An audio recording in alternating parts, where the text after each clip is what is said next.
Welcome to South Harmon. What's good, everybody? Wednesday night AMA back and live in person. Yes, sir. I don't know if you can tell too. I got a little sunburn right there. You This can. is the downside of wearing color. this hat.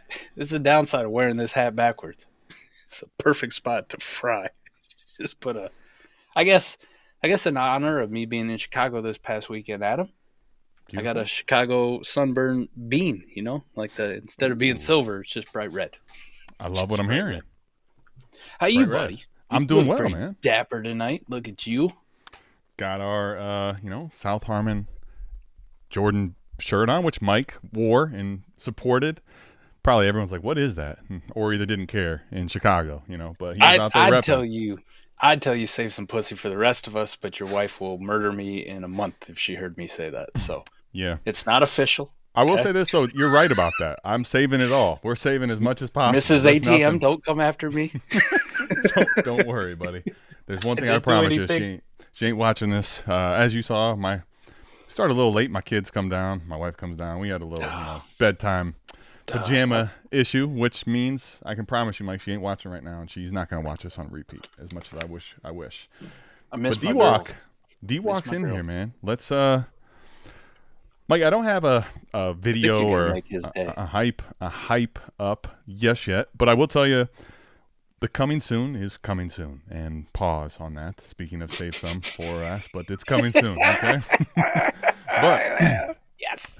Mike, listen, man, I got some stuff to show you, but what we have is we're going to have coming out here basically telling you what the unveil is going to be for merch. And Mike, we got a lot of good merch coming out. As you can see here, this is going to be one of the exclusive, basically South Harmon pieces of merch, the Jordan duffel bag. I'm getting ready to show it to you.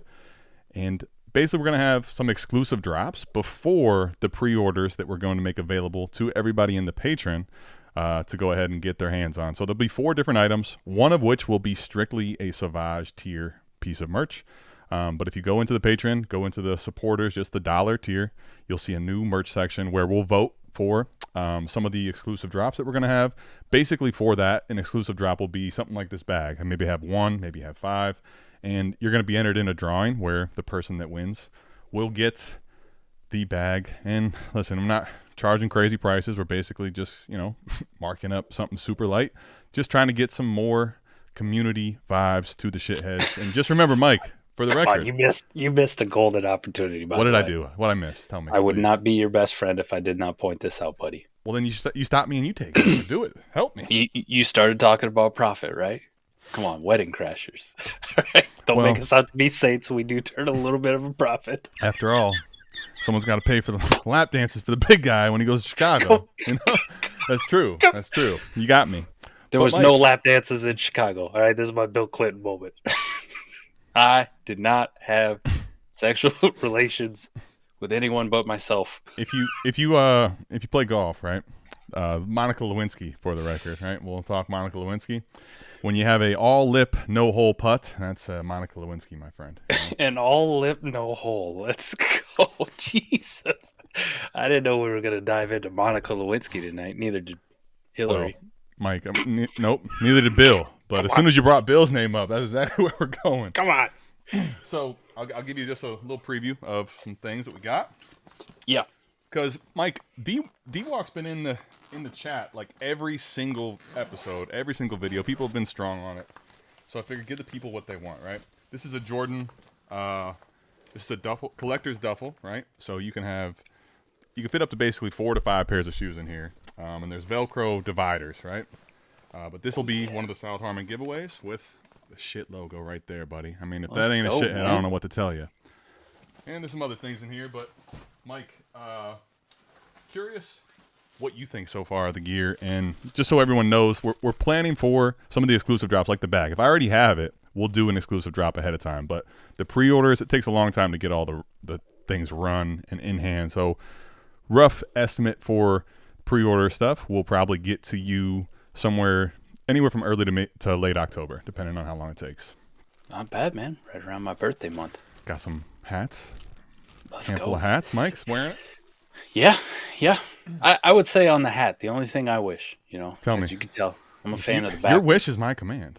I'm a fan of the backwards, right? You know what I mean? So, like, the only time people know it's a South Harmon hat is when they looking at my ass. Oh, I see. So they might not be looking at the hat. So you want one that's, by the way, Patty Mills is onto something. Y'all hit the like button, please, as well. Yeah, we could But do go it ahead. like those terrible Dallas hats and spell it upside down, you know? Ooh. I don't know A what the little- point of that is. Upside down shit? Isn't that still shit if it's I upside think down it's or still not? shit. I think it's still shit. Speaking of which, Mike, I'll be honest. You ever, especially as you get older, you have those moments where you never want to trust a fart, right? Mm-hmm. I mean, I'm not going to divulge if I've done that before, but if you don't trust it or if you do trust it, you may end up shitting your pants, buddy. Shit in your pants. There's literally shit in your pants. If you don't shit your pants, we'll take care of that for you. Brand new. It's already got shit in your pants. We'll put shit on your pants. You got it, you know? So those are some of the things coming. So make sure you go check out patreon.com / South Harmon, man. I'm going to need a pair of those this fall, you know? How am I supposed to watch Red Zone without my shit pants? I mean, you don't. You just Exactly. now, see, the thing was, Exactly. until today, you couldn't. But now, you don't have to worry about it, you know? Made possible by just a humble kid out of North Carolina. Signed a massive shoe deal. Turned it into an empire. I love what I'm hearing. So if you love what you're hearing, like Patty Mills said, make sure you go down and hit the like button. If you do want some gear, make sure you're heading over to patreon.com / South Harmon. So you can know what's going to be available in exclusive drops. Basically, so everyone knows as well, I will do any of the drawings, right? So let's say I have, right now I have one bag, but I think I'll have up to 3 bags. If I have 3 bags, basically everyone that enters into a drawing, we'll do a 100-yard dash or something here on AMA so that everyone gets to see who the winners are, and there's no funny business, if you will, right? And no funny business. we will know who wins by that point. Cameron Myers throwing some cash around, buddy, So Already. there he is. Yeah. Just don't, sorry, Cameron. Don't want to bring this up again. Uh-oh. What happened now? just don't do it like some of our last giveaways and not show up. You know what? Here, let me shout out to Cameron, Speaking of, drawings, he lost the last drawing we were in, but Mike, he ended up getting, because our generosity kicked in, right? I worry about the lap dance for the big guy, but sometimes we do, and there is one of these that he has in hand to put into an exclusive drop. So, not Cameron, quite what a Brett perfect Favre time. helmet. Mike, the fact that basically my, office at this point is becoming kind of my bedroom, and as we get kids are growing, everything just comes down here. It's just sitting here, ready to go. Perfect timing, Cameron. you missed a horrible opportunity again, man. Again? What did I do this time? Tell me. Again. Listen, I fully embrace, Cameron needed a pick-me-up after that bad beat he had. It's pretty rough, sure. I would have sent him that sweatshirt. I would have signed Brett Favre on it. Oh. You know what? That would have been what we really should have done, though. Is Adam's a better person than me, Cameron. What was the Mississippi? Was Mississippi? What state was it that he stole from? Mississippi. Okay, yeah. Your Mississippi, sign it, Brett Favre. Hey, not everything in Mississippi is mine. That'd be crazy. Oh, Let's man. go. No, you got some dope gear. Obviously, too, the polos, we got to all rock them as a squad on the draft stream. Yeah. I wore one this past weekend. Looks really good on me, too, man. I'm glad you sent me the 3X and the 2X. I've never touched the 3X, by the way. So, listen, if we got some bigger clientele out there, no hate on the fat people, okay? I still won. Still pudgy. But your boy's got some 3X stuff laying around that I never plan on wearing again, okay? Ever. Right? It's never been touched. It'll never be touched, but it's still hanging up in the closet. Yeah, Adam, we might be able to give it away, but it's going to be a bigger clientele exclusive, unless you want to look like Crisscross. That's all right. Well, when it comes to sizing, we'll let you know what sizes are available, and you enter the ones you want to enter. And, Mike, you got 3X ready to go? We'll put it out there, I think we got it ready to rock. ready to rock. And speaking of lap dance for the big guy, we had to, order 2 or 3 different sizes for my guy. Make sure he was comfortable in all the different outfits. But hey, you know what? It worked out perfect, Mike. I'm just trying to get it. The best part is you've used them all, right? On your way down. You're tearing down. Speaking of the tear down king, I mean, he's tearing down on a daily. And now he's got gifts. I think what it is I just really wanted to have an expo where we could share the same closet. Oh, what do you got in there?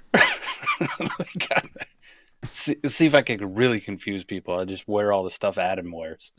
Oh, dude, actually, that's pretty sweet. Now now we have an issue, right? Every time he comes over to the expo to Canton, all my clothes, what the hell, baby? You've seen those shorts? Any idea where those shorts? No, I haven't seen them in a while. Ain't gonna never see them again. Don't know what you're talking about.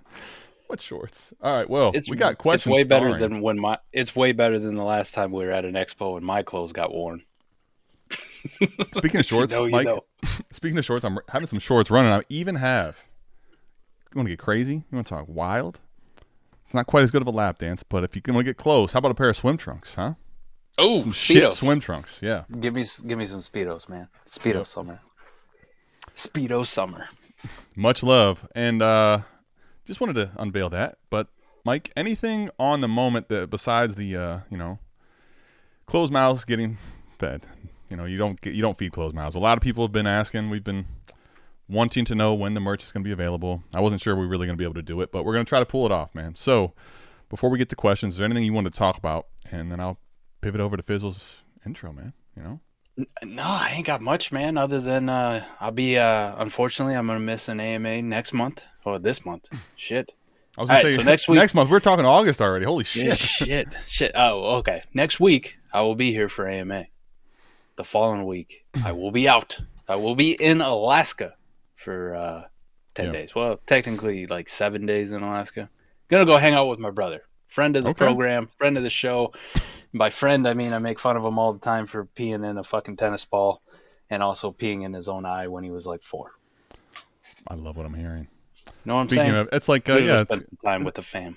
Yeah, it's fitting to announce that on the 4th is like his independence, Celebrating his independence, too. His independence. So that's about all I got, man. And then by the time we come back, I got 1 week of work.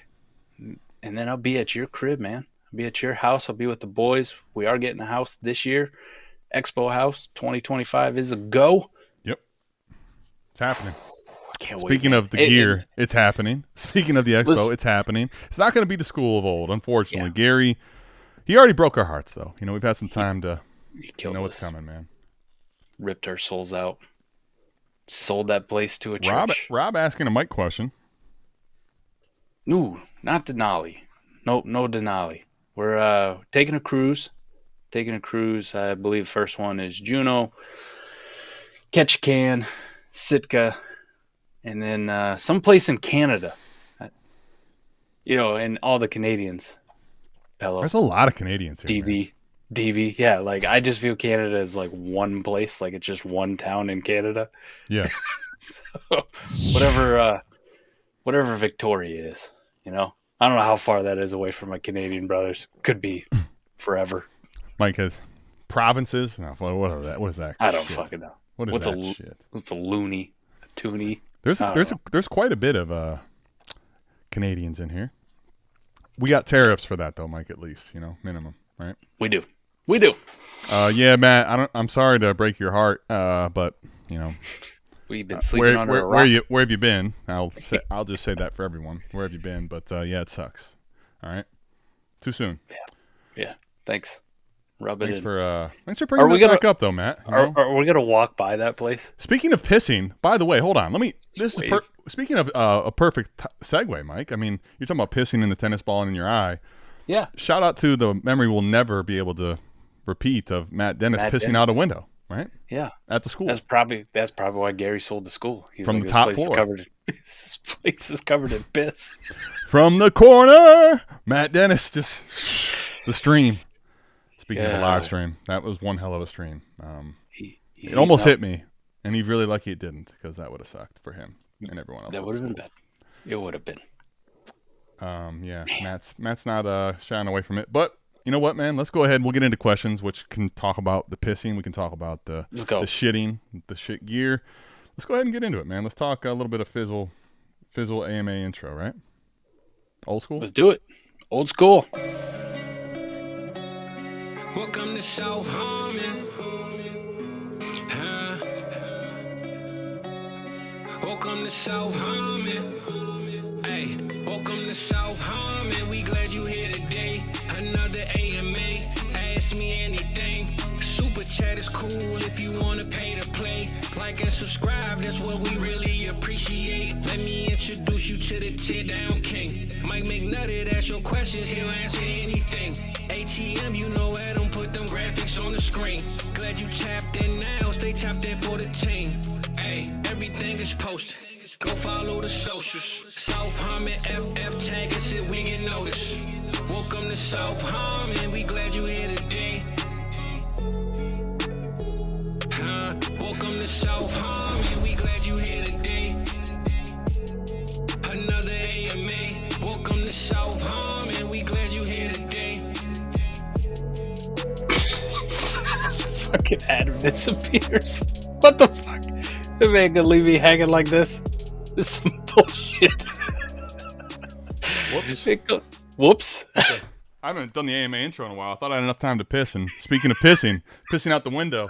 I didn't go out the window. Thought I had more time to get a piss in, Matthew. That's fucking great. And just come back. I can't see you when the intro's playing either. So like the best part was it wasn't actually planned to be this, but Matt Dennis's comment made me think about having to take a piss. I'm like, let me see if I can squeeze this in. And that's fucking fantastic. But and come back and there's nobody here. What the fuck? That was like some Halloween shit right there, right? I was just gonna tell you that adult Skittle like kicked in too. Like as soon as that intro started, for some reason, I was nice. Like, "Ooh, feels good." And then I come back and I'm like, "Whoa, wait a minute, did I take too much? Is this the expo all over again?" Who the fuck am I gonna call? Who's gonna come save me? Hey, I was trying my best. Of course, my flight back from New York that day, just complete disaster. I basically didn't get back until it was truly the following day at like 1 a.m. I talked to you on the phone a handful of times, and by the time I got there, Mike was recovering. But during our phone calls and FaceTimes, he was nowhere near recovered. He kept telling me how fucking high he was. I was like, I know, buddy. I can tell. Allegedly. You were. Well, Allegedly. He had a couple Skittles too many, right? Allegedly. Too much sugar. Corey knows what's up, speaking of sugar. But, Mike, speaking of questions, are you ready for... Let's get the questions popping. 10 team! Da-na-na. Son of a bitch. That's a good way to start it off, you know? Would you move Hawk and Jennings for Pacheco and Downs? No. No, I think I'm good. I mean, honestly, 10 team makes me want the best players by a lot, right? I start leaning more shallow. And to me, Mike... Jennings and Downs and 10 team kind of irrelevant wash, honestly. Don't really care. Yeah, yep. Similar. And then Hawk or Pacheco's easily Hawk for me with the tight end premium. So starting 11, I want the Hawk side, I think. I think in no tight end premium, it actually makes Hawk a little bit more appealing, right? Because True. You even get even more on the haves than have-nots. Like you really do. True. More discrepancy on the tight end scoring. So 10 team, I'm already leaning towards like, I just want studs. I get it if on the other side though, like there was an actual true like superstar over there. You know what I mean? Yeah. But Pacheco and Dowds are definitely not true superstars in 10-team leagues. They're just, I don't fucking care. If I got to start them, it's because it's by Mageddon or I have a lot of injuries or my team is fucked. Those aren't the good things, right? I don't want them to be an active part of my starting lineup. So no. Like, Hawk would be an active part of my starting lineup. I'd be like, I'm good at tight end. This is all I'm having. Just TJ Hawkinson. So, no, I don't fucking like this at all. I want to keep Hawk and Jennings. Might need a medium by then. I love this comment. It's an old one, but I feel like Mike might be on his way to a medium here before you know it, honestly. He's not wrong. Could be. Speaking of losing things, because we're losing 2 teams in that question, right? We need 12 teams. Come on, where are we at here? All right. I'm missing a few. Is Jonnu worth anything in Dynasty anymore? Speaking of which, Mike, we had Eric and I are in a startup right now. We're doing where we will kind of go through the process of everything and do a documentary style. But Mike, the one thing we did get boned on, Jonnu Smith, of course, was the tight end. We waited on tight end for a long time, got Jonnu thinking, all right, this will be fine, whatever. I still think it'll be fine, but it's not as good as he would have been in Miami. Is he worth anything in Dynasty anymore is the question, though. Yeah, he's still worth something in Dynasty. What's the Sure hit? is. Let's talk the hit. Let's talk the realistic. Realistic? I think Kyle Pitts was more talented than Pat Freiermuth is. And you saw Jonnu, 2 years ago? Yeah. I mean, it wasn't last year with the Dolphins, and holy fuck, right? Like, Sure. what happened with Jonnu there, the explosion. But he was pretty usable 2 years ago, wasn't he, with Kyle Pitts? And I think Kyle Pitts is a better tight end than Freiermuth. No offense, Freiermuth. Like, if they really thought he was the greatest, you wouldn't go out and, put Jonnu Smith in a fucking trade deal that you just made. Now, we fantasy players centered that deal that was centered around Jonnu Smith, but it's centered around Jalen Ramsey getting to the team. They just really wanted to add Jonnu Smith in to make them feel good about their life. But Sure. I think he's still worth something. I mean, he had moments, tight end 20, The crazy part, I will say, is how you get, at this point in time, leaks are so untrustworthy because, Mike, we had a whole AMA not long ago, it felt like, about the whole Dak Prescott possible trade with the Browns at 2, right? You never know what to trust. But I'd heard multiple places and multiple people talking about how the Steelers have been inquiring about Jonnu with this whole Miami negotiation not going where they wanted it to be. So, I mean, I think to your point, there's no doubt that Jonnu is a part of the deal, but I don't know that he's the bread and butter personally, right? I wouldn't expect that to be the case. Do you think this hurts Pat Freiermuth more or hurts Jonnu more is the question? I do think it's a pretty big indictment of Pat Freiermuth. For sure. Right. They really wanted Jonnu Smith for some fucking reason, got him worked in the deal. So, they're going to use him, and they have DK Metcalf and, no other receivers. I mean, sorry, Calvin Austin stands, I guess, but, there's nobody else there. They don't even have a true slot guy. So you could see both Freiermuth and Jonnu being useful. Obviously, let's not I'm not trying to talk up Jonnu Smith here. Sure. Okay?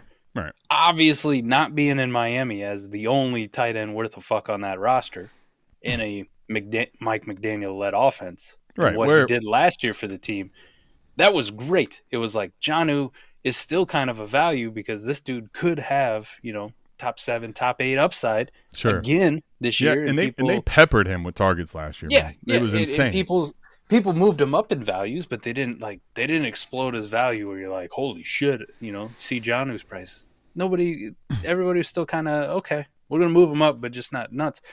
Obviously, going from that situation to fucking Arthur Smith, Aaron Rodgers, and the Pittsburgh Steelers who want to play defense and run the fucking football, that sucks, especially with another tight end there like Pat Freiermuth. So it sucks for both of them. It really does. But I'm saying that I think they're still both worthy of having in Dynasty, rostering.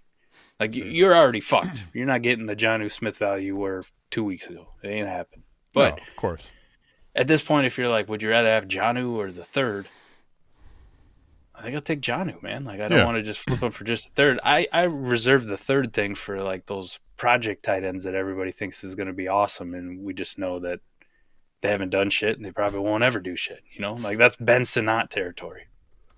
Yeah, I mean, Jonnu Smith it's honestly funny just because Jonnu Smith's career arc would actually be a perfect thing to point to as a good thing for the idea of tight end that we talk about, except for it came at the expense of Kyle Pitts for a year, which people then in Dynasty hate, right? So had that been anywhere else, it would have been oh, see, this is why Mike and I are we'll buy back into these tight ends that go to damn near zero, right? But Mike, guy's 29. He's very athletic. He has a lot of the traits that you want in general for a tight end in fantasy. So we saw him unleashed last year. I think if you were to tell me that there's any chance that he's going to get back to that, that's gone, right? That's probably gone, very likely. However, he could still be very serviceable, I think, in Pittsburgh. It's just going to be probably a lot more touchdown dependent, boom bust, realistically. Yeah. I'm with you on that one. It's just, it's not a great thing, but I'd still like to have him on our roster, especially if you're going to get him cheap, or you catch somebody who's panicking. Like, give me any third for him. A-Warp tight end life, man. I'll take him for the third though, because I think he's worth more than what you traditionally, what Coop talks about, like just trade these tight ends for thirds and just fill in whatever. I think he's got a little bit more upside than me picking up fucking Josh Oliver off waivers. You know what I mean? Yeah, and I think what you do now is like there's not really anything to do. You kind of now have to wait for him to do something in Pittsburgh and for a buyer to present itself, like a buy window to present itself. How about that, right? At this point, you're going to be going out and selling him for fucking bottom dollar. And basically, if that's a third, I'm probably, to Mike's point, holding. So I think at this point, you just hold until the season, until you see a big week in Pittsburgh, and then see if you can move him then if you want to. If he goes out and he surprises, he does something. Same thing with Dallas Goedert. Once people realize that Dallas Goedert, actually shouldn't be going in the 14th round, like we highlighted a couple shows ago, Adam. Yeah. I agree, though. If I got George Kittle on this team, I want to end up moving Jonnu in Dallas Goedert, but you can't really do that now. You got to wait for him to do something, right? Yeah. It's actually funny because, Mike, we were when we drafted John, and we were considering drafting Pat Freiermuth a little bit later as like, hey, we'll get one more tight end and just call it quits. Yeah. And then guess what? Thank goodness we didn't get him and we got sniped on him, because you imagine if you're like, oh my gosh, this really now, because Pat Freiermuth, I think he does take the bigger hit. It's just, to your point, it's an indictment on him. Like Pat Freiermuth with Rodgers was going to be, to me, someone I'm sneakily interested in. Now I'm like, I was thinking like about that. Even with Rodgers' current situation, with like how he's played the last 2 full years, he's obviously not good as a quarterback anymore, but he still peppers the shit out of the guys he likes, right? So, but I was like, at least with Pat Freiermuth, I was like, you might get like a Jake Ferguson, type season out of him. You know what I mean? Where it's like, oh, he was like tight end 8 or 9. Okay, that'd be all right. That'd be fair. But sure.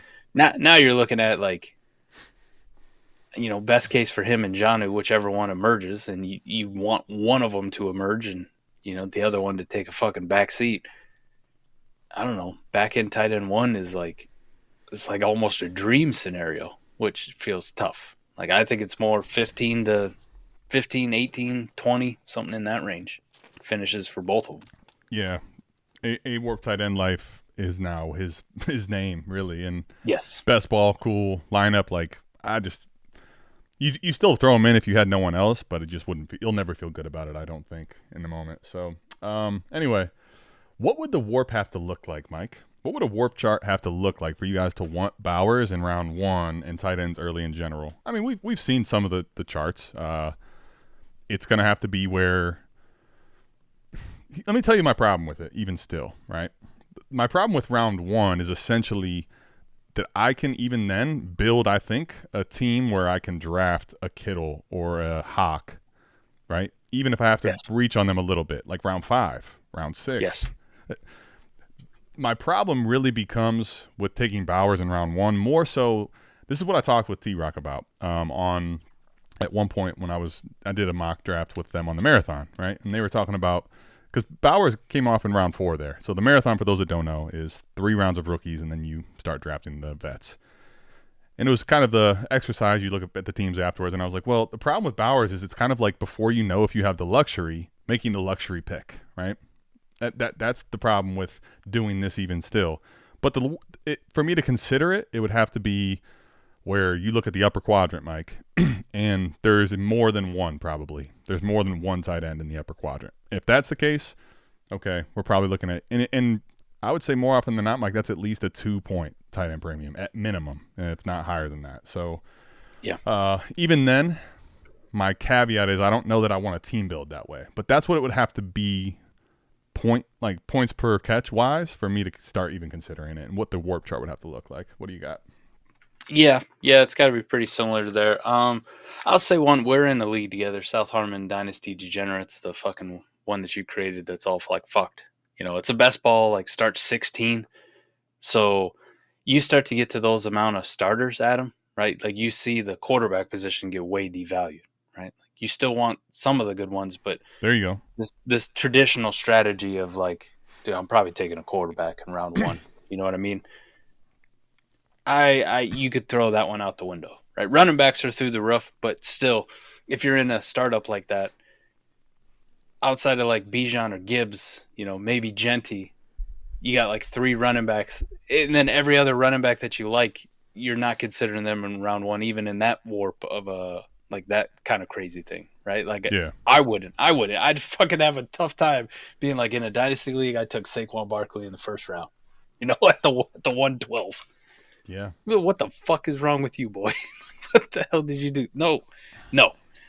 So I would say in that one, yeah, wide receivers are devalued, quarterbacks are devalued, tight ends are pushed up, right? Mhm. Especially the Yeah. elite ones, because there's such a wide gap between having a good one and not having a good one. Yeah. There you could make a pretty good case for Bowers in round 1. Like, I think I'd consider it in that type of league format. But that is one of the craziest ones with start 16 best ball.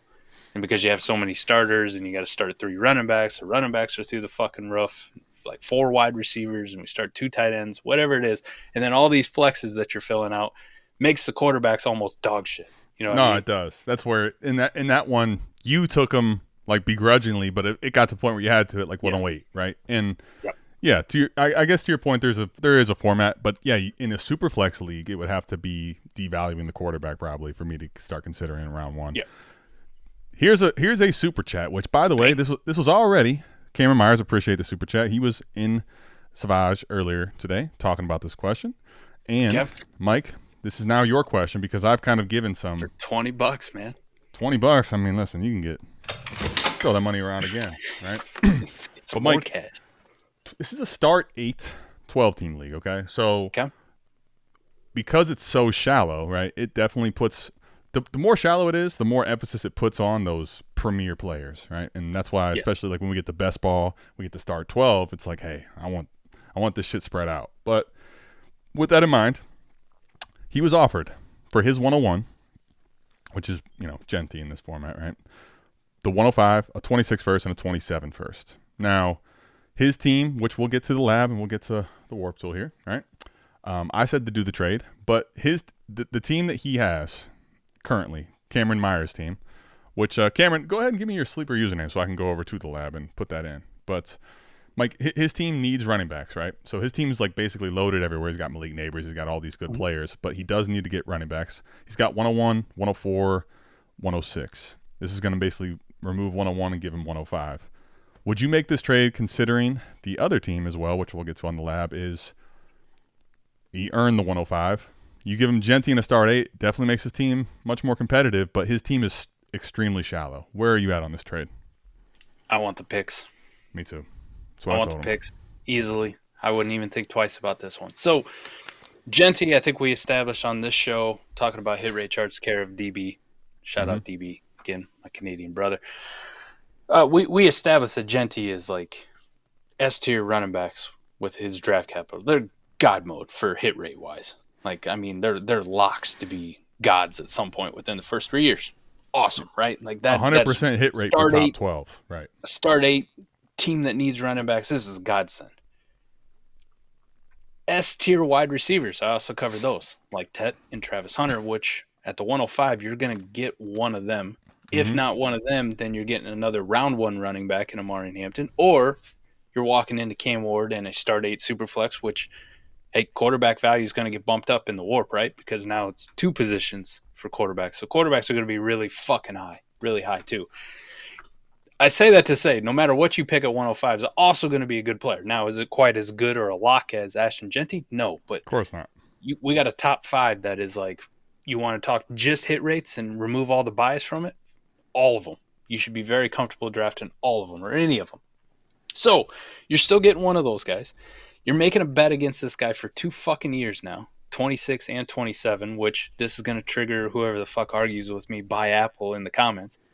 I think the 26 class is better than the 25 class. So one, nice. Even if this is the 106 next year, I'm like, fuck yeah, that's a pretty good pick. Like, I like what's going to be there. 2027 we know is the golden child, where everyone's like Jeremiah Smith, Ryan Williams, can't wait. Potentially Arch Manning too. Shit. That's also looking very good. And I get to make the bet against the guy in 2 much better classes, in my opinion, coming up. Still walk away with a tier 1 player in this class for Ashton Genty. Second point to this one on why I would do it, Adam, and I'm sure this probably went into some of your analysis, is with that 26 first or that 27 first, when we get to season and we actually get to see who's the starting running backs, who's putting up points, whose offensive line isn't shit, whose team actually wants to run the football and has a good enough team to be able to run the football, I'll be able to buy a running back that is probably producing more warp and at a better clip than Ashton Genty for just one of those first. Anyways, just one of them. One of them. Probably definitely for whatever the 105 is, because that's going to be rookie still like, hey, Ted actually does, catch touchdowns and can run routes. Like, you'll be able to get a great running back for Ted. You'll be able to get a great running back for just a random 26 or 27 first. And even if Ashton Genty is fucking Saquon Barkley from last year, Adam, just in a normal league for warp, Saquon was a 2.9. How many of these other running backs do you think you could have bought for just a first? Right, Derrick Henry, 2.5. I think for a future first, even in season, unless you were trying to pry him out of a cold-hearted contender, a lot of people would have let Derrick Henry go for that. Josh Jacobs, yep, 2.1. Yep. Alvin Kamara, 2.1. Definitely could have bought his ass for a first. Kyron, 2.08. Probably still can buy Kyron for that. Joe Mixon, 2.0. Could have bought him for a first pretty easily. All I have to say is you buy one of those guys, even if Ashton Genty's out here being Saquon Barkley from last year in his rookie year, which is pretty unfucking likely. Yeah. You're only off by, anywhere from 0.4 to 0.9 warp and still walking away with a tier 1 rookie from this class and either a 26 or 27 first betting against another team. So all that to say, even if you're a fucking contender and all you need is a running back, do this fucking deal. It's too good to say no to. Ooh. I'm with you, buddy. Like but trade show we'll go check it out. Yeah, we'll go check it out. See if I can actually get it to load up right. Oh, look at that, buddy. Huh? Nailed it. Croy boys, which, listen, we'll, for the super chat, we don't have to just divulge in LaCroix or Croy, whatever's going on with that. But, Mike, you brought up the warp line, which definitely does have, a pretty decent line for the running backs. But you don't have to your point, you don't have to have Genty for that. Speaking of, let's go to the lab. And when we look at the lab, Mike, this is where I'm going to have to move this thing a little bit for this, or at least move my skull for a second. But basically what you're going to see is, like, his team is really damn good except for the running backs, right? So it's like, damn, you put Genty on the squad and you're like, fuck. Yep. That being said, Mike, this is also the person, when I take a look, that earned the 105, and this is the way his team is built at the moment, right? So now, mind you, it's a start 8, and you put Genty in, and now it's like either JK or Javante as your, running back 2. All of a sudden, great. But, Mike, the rest of the team is terrible, dude. Like, this team is dog shit. There is actually a scenario, though, in a start 8 where even just rolling out one of JK or Javante, where this team actually, like, it hits no potholes and is really actually pretty damn good. Yeah. That being said, Mike, you know how many teams typically throughout a full season make it to the playoffs with hitting no potholes? Like, Mike, when I say hit a single pothole, like, I'm talking about riding on the flattest of rims. Like, you can't even afford that. Mike, look at this backup. Look at all the backups on this team. You're taking every single future year that he has in his current sleeper team. Yes. And you're telling me if Amon-Ra got hurt, A.J. Brown got hurt, any of these dudes gets hurt, you're considering having to start Jalen fucking Coker, Mike. Quentin Johnson. Or what? You're going to have to try to tear down off of one of these guys, which in a start 8 is going to kill you. So all that to say, I thought about it long and hard, pause, carefully. This one is one of those where sometimes the trade, even if you want Genty, is too good to be true. All that money, the good news is it's going to a good cause. It's going to good merch, all right? Some people are going to have some good things, but trust me, the money is made with making the process play of betting against that team as well. Mike, if you told me right now that team was like a juggernaut team and you wanted to hold off, I could maybe see that just because of the start 8. But when you're telling me that team is worth betting against, there's just no fucking way, dude. There's no way at all. Zero way. No. Cameron, take that deal, baby. Go ahead, buddy. Take it before that person sees this and pulls that fucking sent out offer. You know. Wouldn't that be so Cameron Myers too? He's on here, drops the super chat to ask the question, get final approval. The guy that wouldn't be right. The guy's watching the fucking show live. Cameron Mike, goes. You go to hit that button, and all of a sudden, when you go to hit the accept button, it's not there. You keep hitting. The fucking hell! Someone else got that. Someone else already got the helmet. Damn. This is bullshit. Why'd I have to go showing off like that? Now I'm all over his radar. My taxes aren't exactly in line. You're not even that good of a dancer. Now I know you're lying through your teeth. I'm a phenomenal dancer. Speaking of super chats, oh man, I don't even want to speak that into existence because that would be so terrible. Corey, by the way, Corey, 330 Dynasty is about Mike the area code 330, which is my area code. Okay. Right? And what the crazy part is 330 Dynasty. 330, Mike, he's in 2 leagues. He had one Koopa and one to me. And I'm getting ready to do the other league, and I'm like, hold up, you got a 330 Dynasty league? Is this about? Like, as I'm doing the review, and I'm like, you didn't give me 330? He didn't know at the time, but crazy small world. He traded T, Garrett, and Waddle for Jettas. A few people in the league said I lost. I mean, dude, that's a big haul. Maybe you guys could take a peek and give me your thoughts on the team and the trade. We sure can. I mean, I don't know that some tools, just so you know, don't make things better. But we can take a look. I'm happy to go take a peek here for you. Sure am. What is Corey? Remind me the username, buddy, and we'll go back in. We did put it in. Yeah, I'm an idiot. I'm a little bit of an idiot at times. You know, why have to go showing off like taking that? Skittles. Well, Mike, that's why I'm trying to read everything too damn carefully, or not carefully. Well, hyped up in that Red Bull. Yeah, it's the Red Bull. I had a Red Bull last night. Everybody, I love Red Bull. You know. You just pick things out and say that you love them. I had a Red Bull last night. I really love Red Bull. Speaking of Warp, let's go see if Warp is going to help save you. I kind of doubt it, but we'll take a look. You know, just to see. Just a tip. So, and for the record, by the way in which this is loading, Mike, I feel like maybe we have never run the Warp in this league. So, shout out to Warp.life.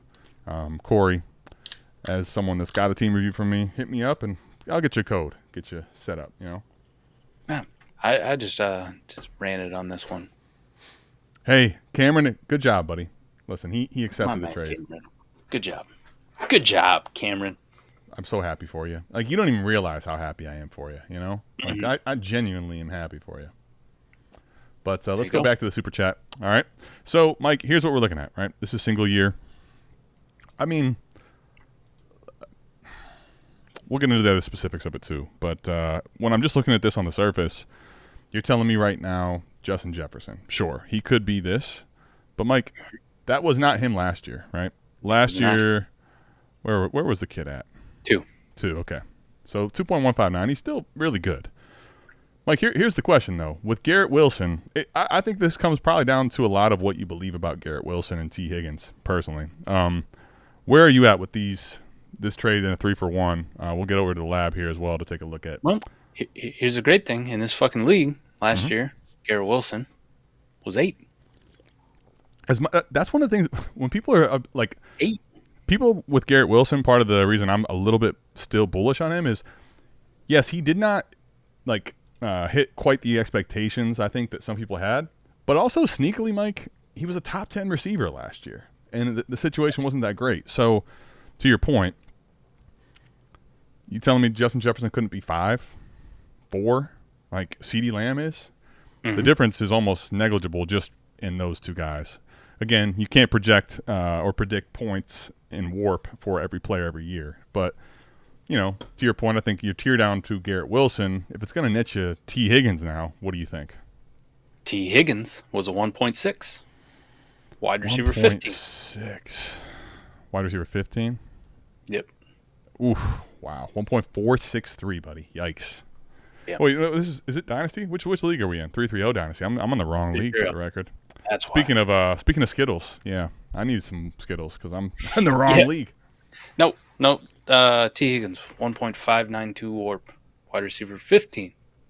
Oh, dude, this warp line for the record in 330 is a good example of why this does matter, because the wide receiver line here, it's higher for these other guys. So I'm definitely already leaning a little more to the package at the point we're looking right now. Mm-hmm. And then I saw people hyping up Jalen Waddle. Like, this Jonnu trade was fantastic for him. If that's real, Jalen Waddle could be 15, couldn't he? Pretty easily. Mm-hmm. Wasn't last year. I mean, yeah, who? I'm just going to give Jameson Williams, though, right? If Jameson Williams could be a top 24 receiver. Yeah. I'm not giving up those 3 wide receivers for Justin Jefferson or Jamar Chase. I'm good. I mean, on the surface, like, one of the things I do like is, like, you didn't have to give up true liquidity to do so, right? But you also, while that's nice, man, Garrett Wilson and T. Higgins, I think, Mike, to me, I project to both finish top 15, which makes this deal pretty tough. Justin Jefferson at 2.38. Let's go take a look. I love him, but we'll pull up the CeeDee Lamb one. Like, how far off is he from CeeDee Lamb again in this league? 2.034 versus 1.8. Yeah, I mean, it's basically 2.5 versus 1.8. It's not so hypothetically though. high. If Garrett Wilson had a better year, Mm-hmm. him and Justin Jefferson could already be the same in warp, right? Like, that's Sure. not a crazy scenario. Jefferson falls off a little bit. Garrett Wilson rises a little bit. All of a sudden, they're equal. There's a free T. Higgins and Jalen Waddle involved in the deal. Yep. Yeah, like I take the package all the time. Yeah, Mike does like the package all the time, for sure. I can tell you that. There's no question about it. Let me look. Diddy anymore. Man's not guilty, apparently. I'm not. I promised myself I wouldn't talk about it on this show because people are big mad. Here's the other thing, Mike. I guess you got to talk about the squad, right? Like, one of the main reasons I think I could have made a case for it is if you're telling me right now you have one of those teams that's so juggernauted. Like, Mike, I think you and I have a few teams where it's like, dude, you're almost so flush you could make the risky bet. Even though you're kind of losing on the trade, it's like, all right, you need to try to stack this lineup. Mike, this team has plenty of holes still. Like, yes. Honestly, right? And I love getting Justin Jefferson paired up with CD. But now all of a sudden the Rome Odunze ascension, right, is extremely important for this to hit the Avengers that you're hoping for, right? You got DK in there at the flex. You've got Jawan Jennings currently in there at the flex. Your super flex option at quarterback is Aaron Rodgers behind Trevor Lawrence. I mean, I couldn't have done this personally, man. I could not have done this personally with this team. No, sir. I'm not that stacked. I mean, the truth is, you still are kind of somewhat protected to where, like, you could probably get out of Justin Jefferson for a very good haul at some point later. But I just don't think that's one of those moves I would have made if your team was, like, juiced to the fucking tits, buddy. And I just don't feel like this team was, personally. So nope. I probably would have held off on it, but I get it, man. I do get it. Yeah, I would have passed on this one. I want to be the other guy in this deal. Other person, maybe. Could be a woman. Never know. Could be. It definitely could be. Take that. I don't know. What do we do? Jesus Christ, Jay. What do we take? I'm scared of what that's actually about. Let me take that off. I got the second one. He can't stop. Won't stop. Oops. Dear God. Need you to walk down to Queens. Give me a sugar cookie. What's up, you beautiful, amazing person? What's up, Chef? Chef Boyardee. The Chef Boyardee of Dynasty. And I mean that in a great way. I like it. Chef. Cameron, now, by the way, you have 3 first next year and then 2 in the 27 class. I mean, the embarrassment of riches you have, which is why you super chat like that. You know, I get it. I'm proud of you, man. I'm proud of you. You did the right thing. Yes, a left-handed set of golf clubs. The Chappelle references will live on forever. Mike, it's, fuck.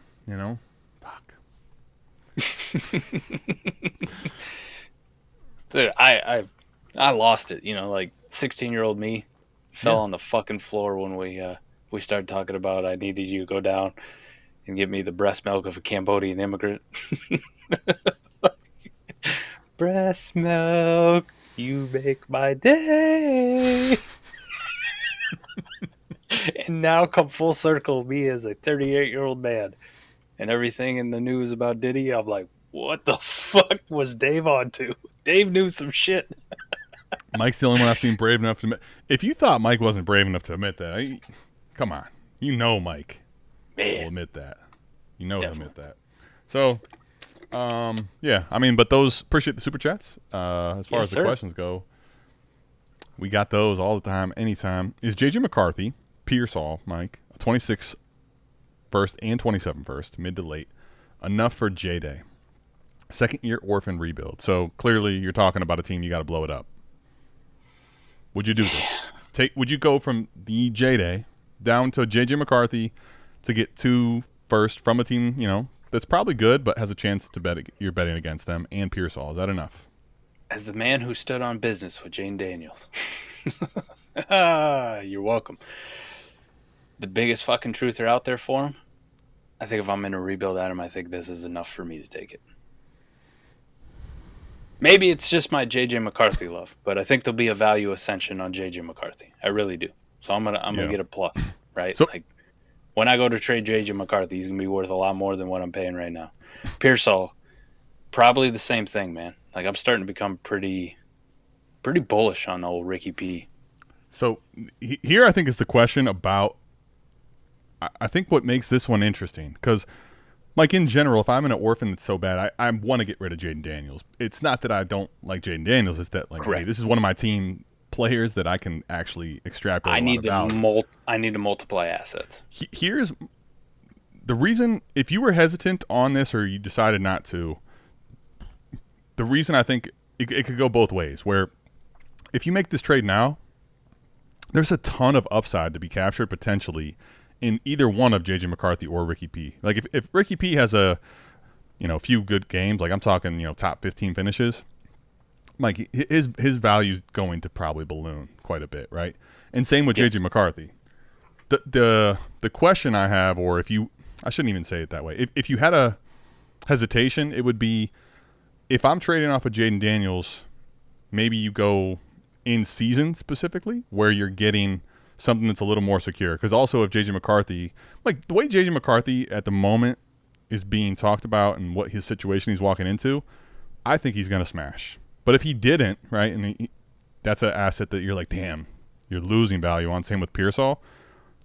The only reason I would not do this is if you think you could get something more stable or just more draft picks, if that's the way you wanted to go, that's going to give you value insulation.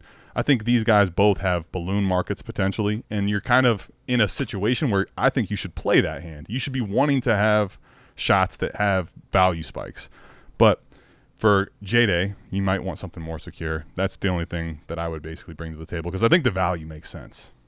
The value to me, like in a rebuild, makes a ton of sense. So some of our old school roots on this too, right? Like the 101, Jaden Daniels, depending on your league format, let's just generically say it's probably worth 4 firsts, right? For most people. That's another thing. We don't know what is the format of this. I'm assuming 12-team, start 9 or start 10, but just give us that too, Travis. But he's worth probably 4 firsts and maybe a lot more to some other people. So, so if that's kind of the baseline we're getting 2 of them out of the way, 26 and 27. 2 classes I just kind of talked glowingly about. I'd like shots in those. Definitely. J.J. McCarthy's worth a first right now, so we're already at 3. I'll grant you Ricky P may or may not be worth a first, a late first, whatever the fuck it is. I would say no on the right now, but Adam, if we get in season, I'm not saying Ricky P has to do like super great, but if he has a couple games like early on in the season, you could probably get a first for Ricky P pretty easily at that point. Sure. And then J.J. McCarthy, if he starts playing like I think he is, or even close to it, approaching that QB1, just with his age, that offense, the excitement will build. You'll be able to get 2 firsts out of J.J. McCarthy pretty easy. So all of a sudden, we're sitting here, we're looking at now you got 5 firsts for Jaden Daniels. And in a rebuild, you told me this was 5 firsts right now, like liquid first. Jesus, yes. I'm glad you brought that point up because what I was just going to say, Mike, is that if I make this trade, I'm kind of penciling in. I'll tell you what I tend to do here. And it doesn't mean that this is how you have to do it. This is what I would personally like to do. I'm kind of penciling in now, Mike, my next victims, if you will, a perfect fit very fitting for what we're talking about at the moment, right? Next victim. But Mike, like, if you're talking about JJ McCarthy and Pearsall, I'm looking to see like what teams need another quarterback or could be in that position. And Mike, I'm looking to, for both Pearsall and JJ McCarthy, sell them on a value, a couple good weeks, right? Because I'm kind of just wanting to make sure I secure a bunch of value on this trade. And if I'm in a true, complete nuclear rebuild, like an orphan like this, like I'm trying to like lock in JJ McCarthy at 2 firsts. I'm trying to lock in Pearsall at a first and maybe a first and a third or a second, right? I want to make sure I get those values out, because I think one of the ways this does turn poorly is if you start saying, oh, JJ McCarthy's my quarterback of the future. Now you're kind of riding out, what if that doesn't actually come to fruition? Same thing with Ricky P. I see a lot of times in these type of a trade where you start trying to cornerstone these type of players, and I feel like that's where if you hold them too long, it could end up being a disaster for you. Yeah, you're like me. You're stuck with 75,000 Will Levis shares. Unfortunately, I've got plenty of fucking dead bodies on plenty of my teams. Cam Akers, hello, he almost went undrafted in a startup I'm in now. It's one of those weird things, man. It is like it's one of those weird things where like if a female asks me, what's your body count, it's pretty small. Okay, it's not that big, just like a lot of other things. But you ask me my body count in fucking Dynasty. Oh boy, you might as well call me Leo DiCaprio. Oh, yeah, look at me. That's fucking, look how many dead ones there are. I normally, out of spite, do exactly the opposite of what Redwoods says, but this time it's because, I feel like it's a good question. So, Red, just want to let you know, I still know you're from Michigan. Good job, okay? A-Chain in a 3 or Henderson in a 2 in 26 and 27, Mike? Henderson in the 2 seconds. Oh, yeah. If it's a second in 26 and 20, I didn't read that. I was thinking like he was talking about 26 for that third and a 27 for the 2 for whatever reason. Yes, that's it. If it's Henderson in 2 seconds, yes, I'm taking that for sure. These guys are close enough in value to me at the moment, Mike, where I mean, obviously I will take A-Chain ahead of Henderson, but I don't think they're that far off. So if you get 2 seconds and you're only getting rid of a third, I'll take that in almost any format, to be honest. Yeah, I'd take it. I did see Zeno put in there that he was trying to get Henderson in a 27 first. By all means, if you can get that, like, I love you, Red. Nail it. Like, if you can get Henderson in a first, holy shit, awesome. Work your magic. But yeah, as the deal's currently constructed, I'm good with that. We got Henderson you, boss. 2 seconds. We got you, man. All right, Mike, right back to your favorite 10 team, start 10, competing the next 2 to 3 years. Matt Jones. You and everybody else in a 10 team have a team that's good. Do you think it's the same Matt Jones that I made my first ever keeper pick, who ended up doing cocaine and getting kicked out of the league? I don't. But if it is, Matt, if that is you, just know that this is accepted at this channel. We're okay with that type of talk. All the Colombian Bam Bam you want, buddy. You don't have to, keep your identity hidden like a, vigilante. Right. You can tell us, Starting wide receivers, Mike, are Addison, Waddle, Judy, and Ayuk. What's Waddle worth in picks? Gathering 27 picks. So, Mike, start 10 in the 10 team. Does that do anything for the market of Waddle, or is it basically still the same for you? It's probably still the same, but like you could probably increase the market a little bit, right? Like I get it, you want to gather 27 picks, but when you get 10 teams, start 10, obviously we're going to talk about how fucking great Jeremiah Smith and Ryan Williams are going to be, And in a 12-team Superflex league, there's some intrigue with the quarterbacks. But outside of that, how many other people in the 27 class can you name like right now? You know what I mean? Like those are the prize gems for most people. I couldn't tell you the rest of it. It's still too early. I have faith there's going to be some other ones that emerge, right? Because these dudes were just freshmen for the most part last year. Yeah. Like it's good to start thinking ahead too, but also just don't sell yourself short on the hopes and dreams because only a couple of those picks are going to be Ryan Williams and Jeremiah Smith, and somebody else is going to get a wide receiver in a 10-team start 10 that may not ever do shit for you in that format. So sure, I think don't end up just selling Waddle super short. But what would you want? I think in this format, I mean, he didn't mention Superflex at all. Waddle's not like a true stud, but even in this format, you'd be pretty happy with a Waddle as your wide receiver 3. Like you'd be pretty stoked for that. So I would say, dude, we're probably approaching like I need 2 firsts, man. Like I need 2 firsts for Jalen Waddle. damn. Yeah, you probably don't get that. I mean, there's a couple weird things to consider. I guess I don't play. To be honest, I don't play in a 10 team. I'll just tell you the truth. But I have given team reviews, and I've seen how the market works. It's like the wide receivers we push up because it's 10 team because there's no scarcity to the quarterback. So that is one thing working in Waddle's favor. The weird part though, Mike, is like it's also start 10 team. So it's like the amount of players that I care about also starts inching higher, where it's. I feel like the truth of the matter is you're probably not going to get 2 firsts, and I think Mike's. If I could get 2 firsts for Waddle, he'd be gone for sure. Because you have to remember there's only 10 firsts, so even the 110 is now like the worst it could be. I don't think I'm just not doing it for 1 though in 27, unless you're telling me that team is like fucking terrible and I can have a chance at getting a top 3-4 pick. So. I feel like Waddle's probably a hold until the season. Now, if you end up getting at any point, realistically 2 firsts in 27, especially by considering there's only 10 firsts, that'd be insane. I would even add probably a player to that if it needed to get the deal done because, you're already you're already to such a percentage of those 27 picks, which you can leverage, I think. So I hope that helped answer your question. Damn, he broke my heart. He said it's not that Matt Jones. Damn it, Matt. I was getting excited. We love you just as much as that Matt Jones. Is it that former Florida running back Matt Jones?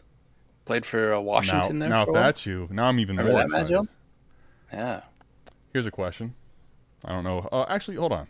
Well, we'll answer this one first. How many rookies, unproven players, is too many to have on a rebuild, or does it not matter? It doesn't really matter, but Adam and I will both be very hand in hand on this one. Rather than rookies or unproven players, we'd rather have future draft capital. There you go. To be completely honest. But, Yes. Second choice, right? Everybody needs a second choice. We don't always hit our first one, especially if you look like me sometimes. you gotta take what you can get late at a close time. You know what I'm saying? But yeah, we don't always get second choice. Trying to go home with something at the end of the night, Would be rookies and ascending players, Like, it's obviously not vets, so like I want rookies or players with a possibility of ascending. But also what Adam touched on a while ago now, talking about, you just got to be ready to capitalize on it. You know what I mean? You got to be ready to capitalize on unproven players that you think have value ascension. When they start to have that value ascension, don't get so fucking diamond-handed at that point that you're like, I'm going to hold them, and I'm going to squeeze them, and then their fucking head pops off, and they're worth nothing. They're fucking Will Levis. You son of a bitch. Yeah, so like I'm trying to find for some reason I cannot find. I have too many notes of old videos, but Mike, what I was going to say was I don't have the exact percentage. I'm sure it's in here somewhere. I'm not going to have time to go through it all, but what I can tell you is it's roughly 60 to 70% of players in dynasty period. They're going to hit their peak basically in year 1 or year 2, right? And that's what these people are, right? So the reason I say that is you can't have enough of them if you understand this part of the equation. You're looking to try to move them somewhere in that value spike because they're young. That's what you're selling, right? And especially if you can get someone to buy the fact that they're young and they want someone that wants to have their cake and eat it too, Mike, right? They're young and they can score. So if you have basically value spikes based on production, the problem is what can happen with too many rookies and too many unproven players. The teams of mine, Mike, where I pick hoarded and I hate my team versus the teams that are really good is I basically turned in those rookie picks into a combination of rookies, unproven players, and vets. The teams that I went basically always, like all the way with rookies and unproven players, I'm looking at these teams that still are kind of never left rebuild mode, essentially, right? So the fallacy is starting to believe the hype when their value is starting to spike that they're going to remain relevant. 60, 70% of them, Mike, won't. They won't. Yeah. Look at Travis Etienne. Travis Etienne, Mike, was literally like a top 30, 40 asset within the last 2 years. Look at him now. People are ready to put a 4th round rookie they haven't seen play in the NFL ahead of him already. That's the way to think about it. The only teams, to your point, that I ended up sticking and picking, you know what I mean? Like didn't turn those into future assets that I've turned that I love, or juggernauts, are the ones where I you know me, I have this fucking propensity for quarterback hoarding. So in these classes, sometimes I end up just taking fucking 4 out of the 5 first round quarterbacks like last year, like something along, or out of the 6, something like that, where I end up hoarding the class, and now I'm sitting here and I'm like, Bo Nix, Wait. Michael Penix, JJ McCarthy, Drake May, Jaden Daniels. Can I tell you the best part about that though? Because right now you're still in rookies and unproven players, believe it or not. Still, right? You haven't. We haven't hit the window for their time to actually be proven. Maybe they all end up smashing, to your point, but right now we're still in the value moment. To that point though about it, the ones that I end up hating that I stick and pick is when I get froze out of doing that, because I can't always quarterback hoard. Right. Sometimes there are people who are pretty fucking smart, and they'll block you, or they actually have a quarterback need, so they draft them, and you're like, fuck. Now I got to take this wide receiver. I got to take this running back, and you stick and pick. But to your point, as soon as that's done, like I look at the team and I go, fuck, I got to move these guys the minute they have a value bump. Like a minute that they oh shit, look at Matthew Golden just caught that 80-yard touchdown bomb. Bye. Get the fuck off my team now. All right. Congratulations. You're a top 18 wide receiver in Dynasty. See ya. See ya. Get off. We done. Ground 7. I'm leaving with something. I love it. I love that so much. That's a spirit animal right there. No. May came alone. I'm leaving with something. Don't give a fuck what it is. He had the craziest look in his eyes. That was about to fight. Cross-positional trade. What would you need to take Neighbors for J-Day 5? Okay, so he's saying what on top of Neighbors would you need in a cross-positional trade to get off of your Jaden Daniels? Man, here we go. Let the YouTube hate comments start. First plus. Wait, now he's... I meant on top. Yeah, okay. We're on the same page. I don't think that's crazy. A first for sure, I think, is a warranted ask. And when you go to a plus, will it happen or not? I don't know. I'm trying to think right now. What is it? 108 to 101. The problem is we all know there's a gap between the 101 and the 103, especially, right? To your point, what's crazy is 104, Mike, is we saw in a mock. We've seen plenty of drafts where it's like Jamar Chase, and so that's where Jalen Hurts maybe doesn't fit that bill, because even though we would take him at 104, the market isn't reflective of that. But the market we know on 101, 102, 103, which is what J-Day is, there's at least a first baked in from the next group of guys. So what would the plus be, I guess, is what you would need. It doesn't mean that the comments have to like it. What would you need, though? Something around like... And this is in a start 11 also. I don't know if that changes it, but go ahead. Something that I could buy a quarterback with that I think has upside potential. So, I mean, I'm not saying... Are you talking a Shuck range or talking much higher than that? I'm talking higher than that, like more Jackson Dart range. How about that? So early second, maybe 201. Yeah. If it was a 201, right? If it's 202, if you can get Jackson Dart at ADP on that, what it has been. I need. And by the way, and by the way, Redwoods is this is kind of similar value, because Stafford realistically is like an early second, late first, mathematically, I think, and what is he, like a 10th round or something startup pick now? So I think that's about right. Would you do it for Neighbors first and Stafford? No, I don't want the Stafford part. Okay. So you want the quarterback that has a upside potential, right? Yep. Okay. I want the upside potential, so I want a Jackson Dart. I want a Bryce Young or Michael Penix. Might be shooting a little bit too high. I think Jackson Dart probably fits that perfectly. I could settle for an A-Rich, Jalen Milroe, something along those lines. But the Jalen Milroe thing, like you're hitting bottom dollar, right? But I guess so. Here's the thing: value-wise, this is basically the same. But you prefer you wouldn't take this because you would prefer not a quarterback 3 that's a value of lineup. You're looking to play the value jump game again with someone that has a pop potential. Okay, but I think that somewhere in that range is a fair ask. I don't know if it gets done, but I think that's probably what I would ask too, honestly. Like Jaden Daniels, you're coming off of, like, I've seen it. The draft I was just in was the 101. He's becoming more likely than anything the 101 in Dynasty at this point than the 103. So, He's 4 points off the infamous keep trade cut 9999. damn. Yeah, I mean, and I love pivot. I would love getting Neighbors.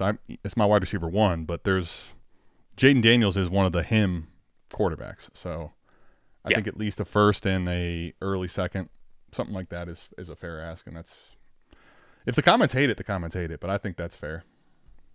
And I'm a big pro Neighbors guy. So do your leagues? Oh, okay, yardage. Do your leagues have yardage and big play bonuses, and how'd it change the players you target? So he traded Neighbors and Caleb for Burrow and Travis Hunter. Quarterback 1, 14.49. Quarterback 2, 12.97. Goff. I'll be honest, I'm trying to figure what's the. Do you know what the number is afterwards? Fantasy points scored, maybe. Holy Santa Claus shit! I'm guessing. I don't know. Unless those are like no, fucking, those are. If that's the fantasy point scored, he took some ED, buddy. Some fucking huge ED. He said those are points. That is that is some blue chew and a half. The first part of the question, yes, I have leagues that have yardage and big play bonuses. I don't think they have big play and yardage bonuses that get a quarterback 1,449 points, Mike. Yeah, that's insanity. But look at the difference between Burrow and Goff, quarterback 1 and quarterback 2. It's almost 200 points between quarterback 1 and quarterback 2. That's fucking nuts. This is some wild ass shit right here. Okay, so this is gonna be a wild ass answer. Okay, I don't got a good one for you, but I'm looking at it with those fucking total points scored, which also I fucking hate total points as a metric, but I think this adds good context to this fucking thing. Jesus Christ. Yeah, you got to put that back up, man. I got you. Go ahead. There we go. Caleb versus Burrow. Like, even if Caleb was like QB2, those yardage bonuses, like you said, between the fucking difference, 200 points is a lot. Yeah. A lot of fucking points. Right. This is Joe Burrow by a landslide. By a fucking landslide. Okay? And then you look at the other part, Neighbors or Hunter. As much as Neighbors is awesome, look at his big plays. 389? 389? Yeah, I mean, I was going to say, to me, the quarterback upgrade makes the whole fucking trade. The thing is, I think Neighbors has a wide receiver 1 finish where you're looking at 627, but I wouldn't pencil that in, and I'm not going to bake that in. I think Burrow, as long as he's healthy, is going to be probably having a chance to finish as quarterback 1 in this league year in and year out. So I think there's a decent gap between Neighbors and Hunter and just regular value. But, Mike, I'm taking the Burrow side of this deal, I think, dude, honestly. It's just based on this format, for sure. Holy shit. This is a first dynasty. Well, you're ruined forever, ED. This is fucking. That is perfect. Ruined forever, and the man's name is ED.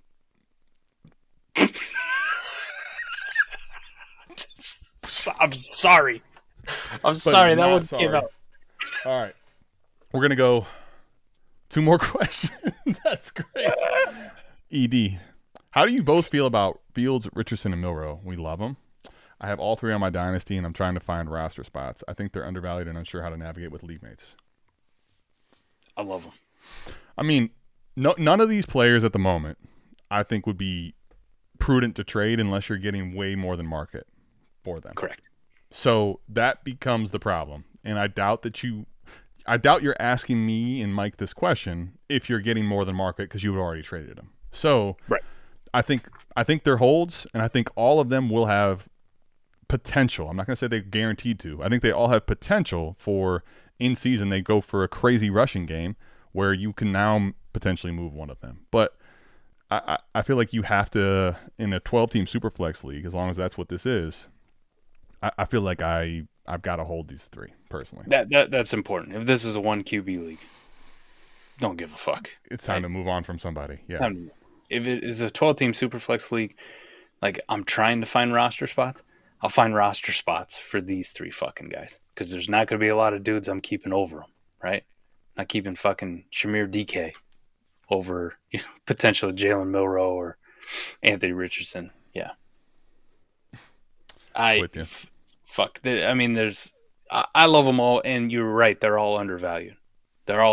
Fields is probably the most valued. Right. Right. Like people are starting to come around on it. Because still, and he might be the one that you could maybe, if you have more quarterbacks than these, right, you could maybe trade him as the redraft mindset starts to become really kicked in, possibly. Yeah. But yeah, you're not going to. he said it's a 12-team superflex, so good. We got that out of the way. Perfect. We're good. Trying to find roster spots and then mentioning these 3 quarterbacks in there, like I need to trade them, for the roster spots. That shit's absurd unless your bench is like 4 people. Right? Yeah, I mean, if you're if it's legitimately like a roster 22 or 25, something super shallow, maybe. But even still, I don't care because these 3 are they're making my team. Period. I don't care in a lineup league at all like this. Right. So your best bet to trade them is actually in season when you start to see. Oh wait, as much as Redwoods made fun of Anthony fucking Richardson, the guy still goes out and he's putting up fucking 18 fantasy points a game. But start. And that's I think the biggest thing is Richardson and Milroe right now. If they were the difference between Fields and Richardson and Milroe, Mike, is simply that if you told me for sure Richardson was healthy and playing, his market wouldn't be where it is. If Milroe was going to be the starter over Sam Darnold, his market wouldn't be where it is. So I'm not going to try to get off of these guys when I know, at least for Richardson, there's going to be a point where I think there's a value bump comeback. Now, I'm sure there are people out there that say there's no guarantee that either one of these guys get on the field. I agree with that, but I still think there's a value bump to be had that's much worth waiting on, personally. So it feels like people say there's no guarantee for them to get on the field, but then at the same token, it's like there's no guarantee for them to not be on the field quite a bit. Sure. I don't know that one. Yeah. Your guarantee is for Jalen Milroe is Sam Darnold? Yeah, Milroe's not behind Joe Burrow to the previous question, right? Right. And the thing keeping Anthony Richardson's off is how I view Dimes. Sam Darnold last year. Dimes? Yeah. It's fucking wild. Everybody fucking hated him last year, made fun of him all over the place, and now here we are. That's the guy who's keeping Anthony Richardson from scoring fantasy points. Okay. Yeah, with you, buddy. So I think, honestly, Mike, that's a good way to get out of here. What do you think, buddy? Yeah. What we got? I traded McLaurin for Milroe in 2 seconds. Got one more? Which one? That was just follow-up for Badger Maniac. Oh, I missed that. Sorry. Good catch. All right. Let's talk this out, too. Traded McLaurin for Milroe in 2 seconds. That's how we got Milroe. Oh. 2 seconds and Milroe? I mean, dude, I love Terry. I don't love Me too. him quite as much as you, but I do too. love Terry. I'm taking the Milroe plus the 2 seconds here, buddy, for sure. Perfect second-round upside play in Jalen Milroe already. Yep. Yeah, and then just 2 liquid seconds. Yeah, I do that too. Pretty easy. That's nice. That's a nice way to end it. Yeah, it is. I enjoyed that. If you do want to go get some of the new merch shortly to come, make sure you check out patreon.com/South Harmon, Mike. That's the way. It's a place to be. Aside from that, though, Mike, the dead period feels to have kind of kicked fully in, doesn't it? Like, tough. Yeah. It's a tough look. NBA finals are over too. It's just we're in that time of fucking year where it's like, come on, training camp. Come on, fucking training camp. God damn, can't wait. Can't wait to, like baseball's got pitchers and catchers reporting. Yep. I think the NFL should do fucking long snappers and punters reporting. Like that's our. To finish the show, it's no surprise Mike wants to, have more pitchers and catchers out there. No, not pitchers and catchers, long snappers and punters. Much different. Pitchers and catchers, Mike's big thing. We love you. We'll see you back here, same time, same place, next week during the dead period. We're out of here. Peace.